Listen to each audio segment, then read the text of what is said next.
Welcome back to Four Elements Press. This is Alex Casillas, and today we're going to be talking with Angelica Martinez about her second book in the Selena Sol Valencia series, Livin, Vida, Llorona.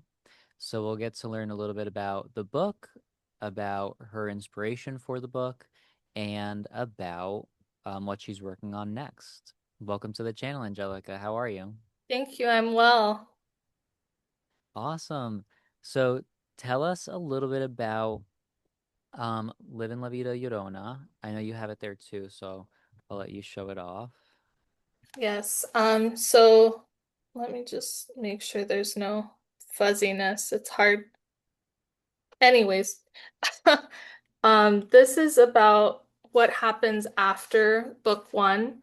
So, spoiler, she ends up being sentenced to a psychiatric hospital for people that have committed some kind of misdemeanor. Um, Hold on, give me 1 second. And she meets some characters along the way.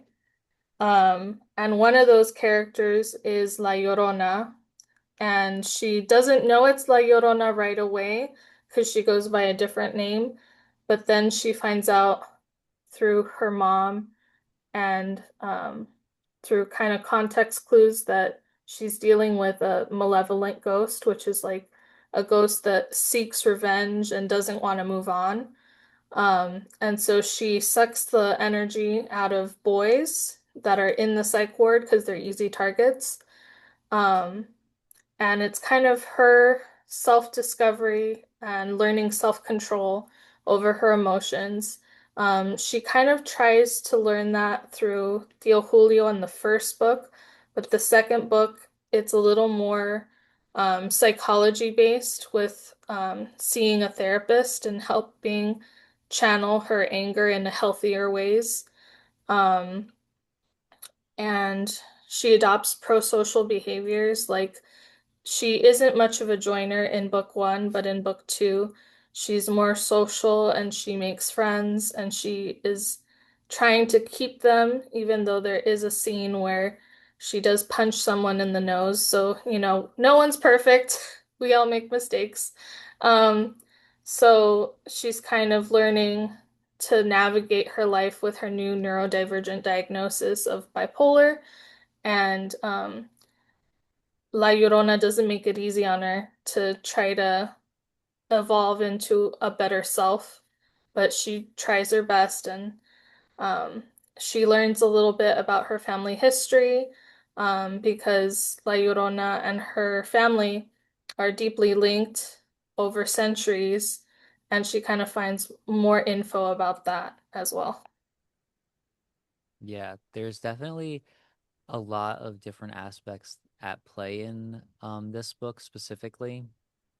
And I liked how it also like tied up a lot of different like threads that were in book one that might not have been the focus, but then also how in book two it really centers around Selena's like bipolar diagnosis, her Yeah, previous misdiagnosis, and yeah, then the pairing of that with her werewolf condition, I guess, or inheritance. yeah. And would you want to speak a little bit about how maybe behind the inspiration for Selena's bipolar diagnosis and her journey in kind of finding the right path forward for her, whether it be with the therapist or with certain medications and stuff like that? Yeah, so this series is kind of based on my own bipolar diagnosis and just me noticing how there's like a full moon effect when it comes to like psychiatric hospitals or really any hospital, that there's more likely to be violent crimes or people that kind of behave unusually when the full moon is out. There's like more energy and it's kind of chaotic. And so I thought, this kind of reminds me of how when werewolves transform under the full moon, they're not in control of their own bodies or their minds. And so that's kind of what made me want to pick a character that has to battle bipolar and also being a werewolf at the same time, because being a werewolf is actually a metaphor for like going through trauma and having mental illness, or being neurodivergent. And yeah, that's kind of what inspired it. Um, and it's also inspired by my second and first stay in a hospital.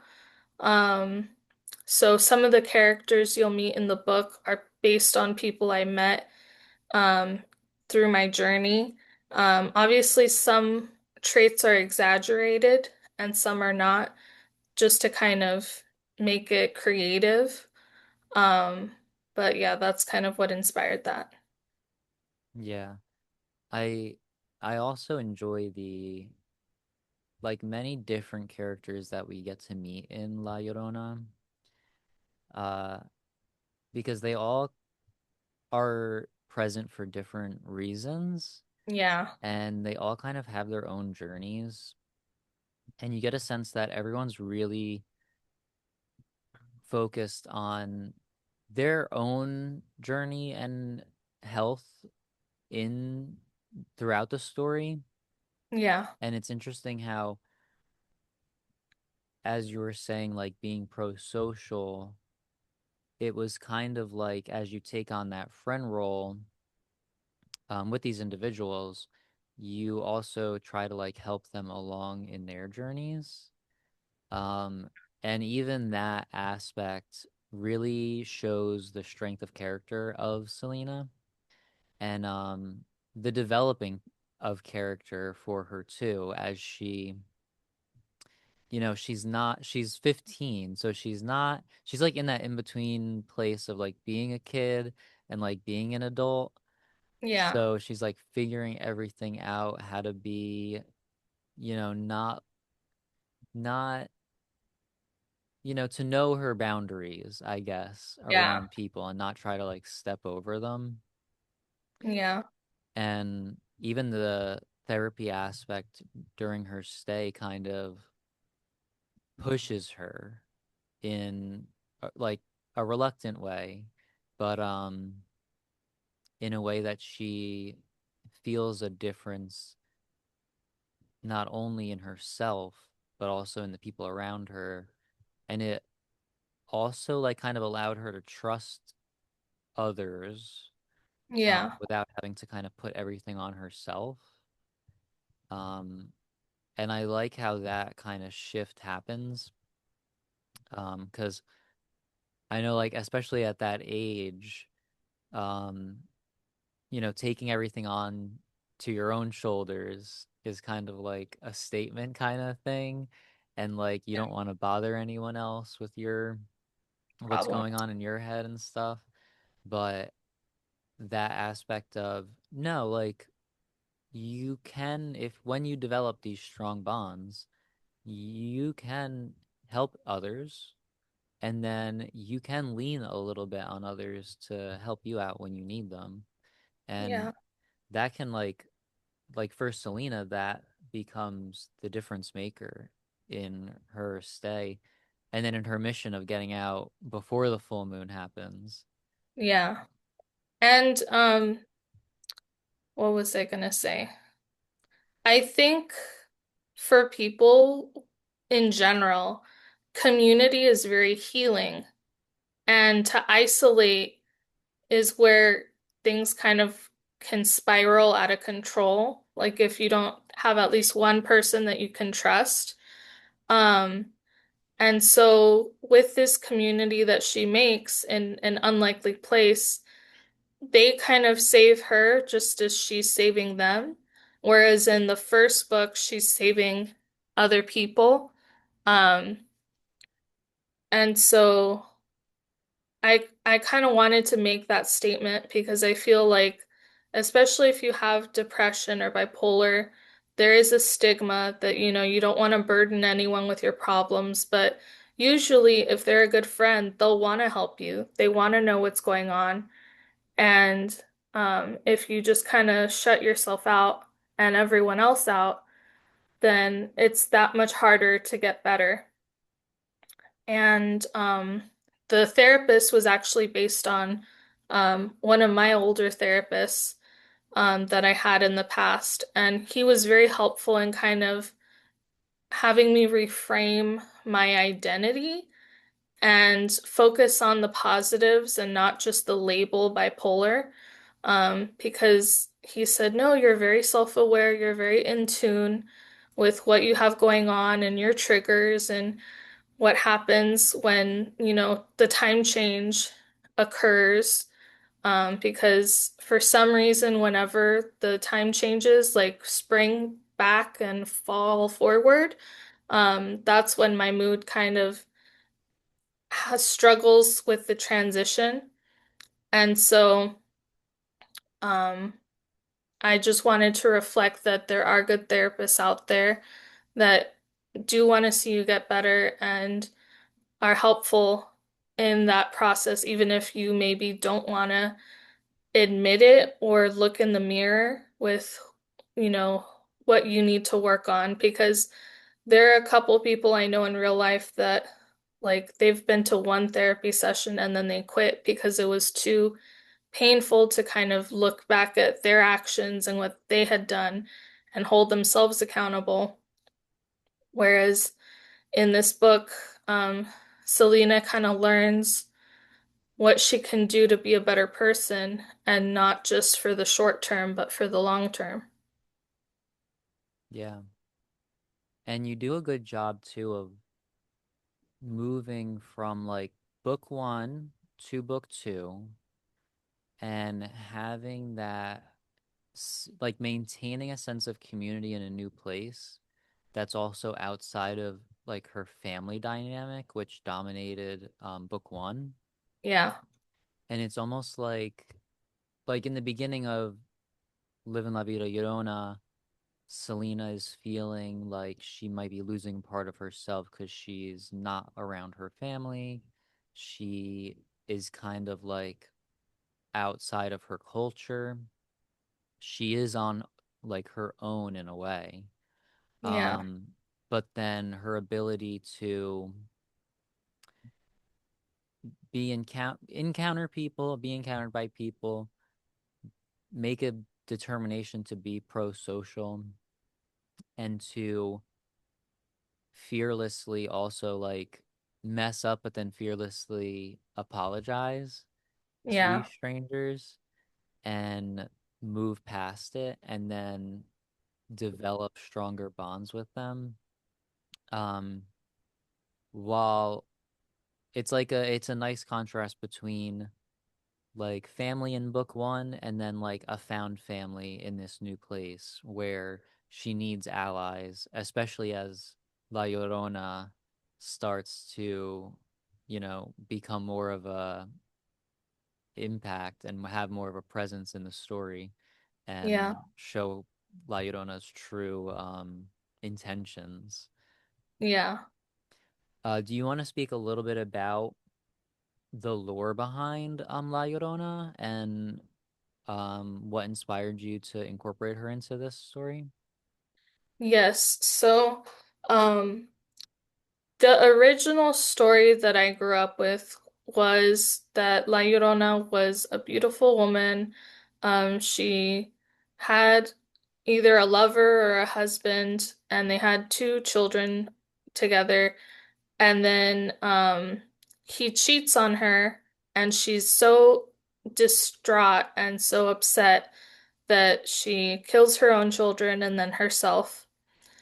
And then from that, I was inspired to kind of flip it around and make her the other woman, um, and kind of bring in the psychology of what would actually cause someone to do that in the past that maybe is criminalized, but now in current times, we have the science to kind of look into why someone would do that. And there is something called postpartum psychosis that women can have. a break in reality and have like paranoid thoughts and do reckless things that could endanger themselves and their children without no meaning to or knowing what they're doing. And so I wanted to bring light to that, but also with like the spooky twist of a ghost because I've loved ghost stories since I was young. I'm the type to watch Ghost Hunters and Ghost Files, all those shows. So it was kind of nice to have a ghost in this book and see how Selena battles with that challenge, that obstacle. Because I really don't see La Llorona as a villain. I see her more as an antagonist because she's interfering with Selena's goal of getting out on time before the full moon. Um, because if she were to transform in the psych ward, they would probably either call animal control or just send her somewhere that she would have a harder time getting out of. So I wanted the stakes to be real and for her to really learn about her self-reliance, but also her interdependence with the other people that she's there with. Yeah. And even the um the aspect of the psych ward for Selena being a place of healing rather than like a stigmatized setting for her. Um because there is that aspect of you're here for a purpose, not only like as a Punishment. directed punishment. Yeah. Yeah. Um, and as you kind of meet yourself where you need to be, you have the ability to hopefully get out earlier and be able to, you know, take what you've learned and engage with it in your community where you really belong, and back with her family, but Yeah. also the aspect of where family is very influential, in her story, but also that there's a limit to what the family, is able to provide, and the that line where yes, the family might be supportive and can be doing everything that they can do, but there is still a self-directed obligation to be that change and kind of like meet the family halfway. Yeah. Um, with kind of like staying on topic between like book one and book two, um, we've kind of reviewed a little bit about what readers can expect and kind of can learn from the story. But as a writer, because we have a lot of writers watching as well, um, how did you kind of grapple with the challenge between writing book one and then moving into book two, and also maybe even the challenge of series writing in general? Well, it was kind of easy for me to go from book one to book two because I already kind of had an outline in my head of what I wanted to write, especially since it's based on my own experiences. But I am struggling a little bit with book 2.5 because, it's an offshoot of book two. So kind of like a spin-off, and it's a romance, which I'm not used to writing about, but I do read a lot of it. So I'm hoping that the research I'm doing will help produce content. So that's probably what advice I'd give to like new writers or series writers is if you get stuck, just research more and try to rely on things you do know, like write what you know type of thing. Um, and also there's so many resources. I once saw a book that was Save the Cat horror edition. And so there's different books out there that can help you write your first horror novel or write your first romance. And I even found online a beat sheet for a romance or a romantic comedy. So it kind of helps me look at the structure and input what I want to write about. So I would just say research, not just books on how to write, but also books in the subject area, because that's what I did for my first book. I read a lot of horror books, for my master's as my research, and then I wrote my thesis and my manuscript for Living La Vida Loba. So I think those are good places to start if you're writing or wanting to write. Yeah, and the way that you use settings also to kind of reflect Selena's internal struggles at the time is really good between book one and book two. So even like it seems like you can also like use the setting to kind of almost be a beat sheet too, like Yeah, um, more public spaces, they're not going to have the deep conversations that they might have in more private places. Like I'm yeah, thinking of like when they're at the maybe uh senior center, they yeah, move to like a more intimate coffee shop to have a deeper conversation, yeah, or they move to like the garden at night to kind of have a deeper conversation in the romantic element side of book two too, which is a nice subplot that moves the story along and like is really important throughout the story. yeah. And also the fact that, there could be romance everywhere, no matter where you are. Yeah, and that's the funny part because when I did go to the psych ward the first time, I remember seeing a guy and a girl. I think they were around the same age and they were kind of cuddling, and one of the nurses is like, "Separate." Because we weren't allowed to, be intimate or cuddly with each other because, you know, that could be a liability for the hospital later on down the line. So I just thought that was kind of cute that even in the most randomest places, people can still find each other and want to be close. And so that's kind of what inspired um, the characters Angus and Pax, and also Selena and Benji, because they do kind of find each other in a hopeless place, Yeah. to quote Rihanna.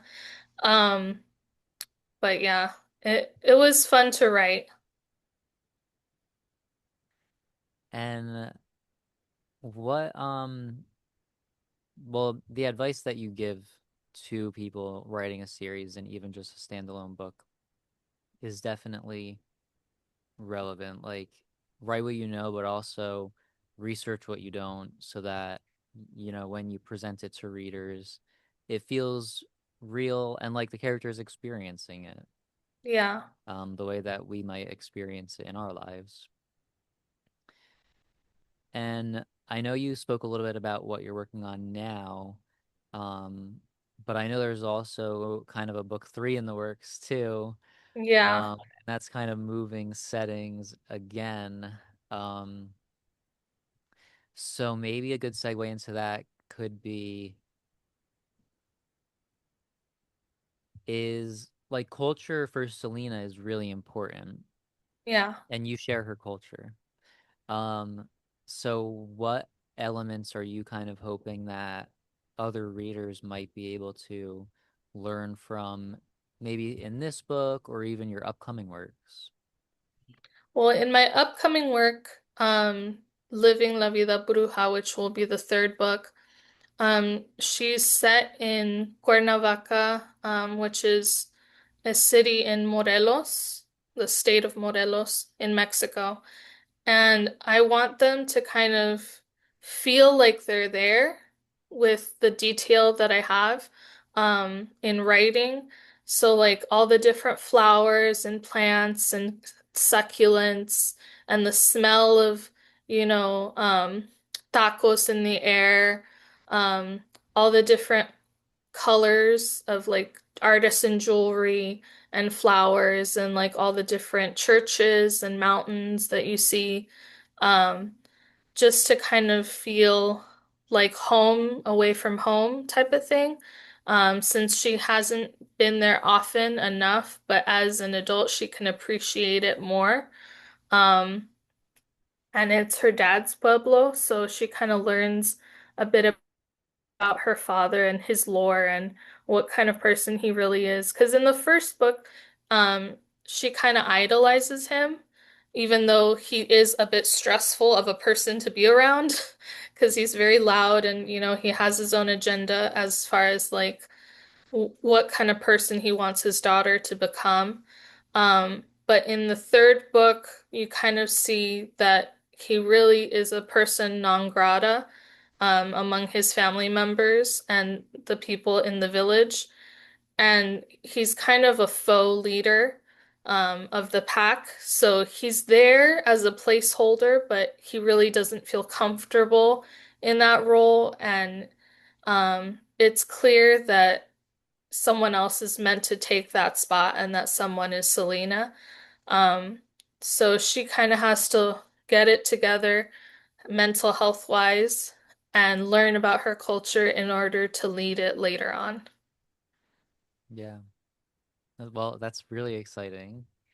And there is a little bit of a snippet in the back of Livin La Vida Llorona, so readers can get a sense, a little bit of um, what Angelica means by really kind of stepping into this pueblo and even like her extended family and Yeah, like stepping into all these different dynamics that are at play that she kind of comes from a bigger city.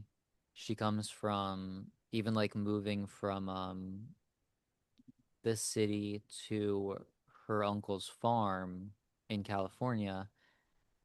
It's not as close knit and like not as kind of like relational, not as much relational dependence kind of, yeah, or yeah, like social strata even too, between like maybe like the witch um that Selena might bump into, or the people you just don't talk to, or that her family doesn't talk to. yeah, It's interesting and it's fun. And for like Selena becoming an adult, she kind of has to play by these rules if the family's gonna, you know, still talk to her. yeah. And it's funny how some families can hold grudges against other people and vice versa. Um, that even who you're related to can impact like how positive or negative that interaction is. Especially in like a small pueblo in Mexico where everyone knows everyone's business. And if you tell them your last name, they're like, "Oh, you're so and so's daughter or son." And so I wanted to kind of play up that factor in book three. Yeah, a lot of fun. Um, Now, with so many books kind of under your belt, I know you gave a little bit of advice for writers out there. But do you have any other kind of tips or advice for any maybe young writers or people looking for inspiration? Yes, make sure that you take care of yourself because I find that when I'm really burnt out, and my cup is empty, I really can't write.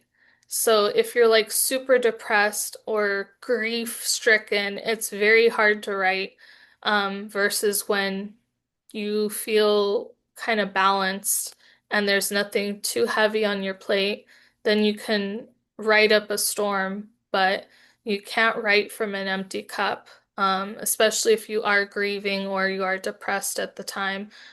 Sometimes it can get you out of a depression, though, especially if you journal, or you focus on, well, sure, I know the worst case scenario because anxiety, but what would be the best case scenario in my life? And so if you start writing from that perspective, you can maybe change your perspective on what you're going through, and that can inspire a book. Um, because for me, it was both the positive and the negative that inspired me to write this series. So writing doesn't have to be always like fluffy puppies and rainbows. It can be about the darker stuff.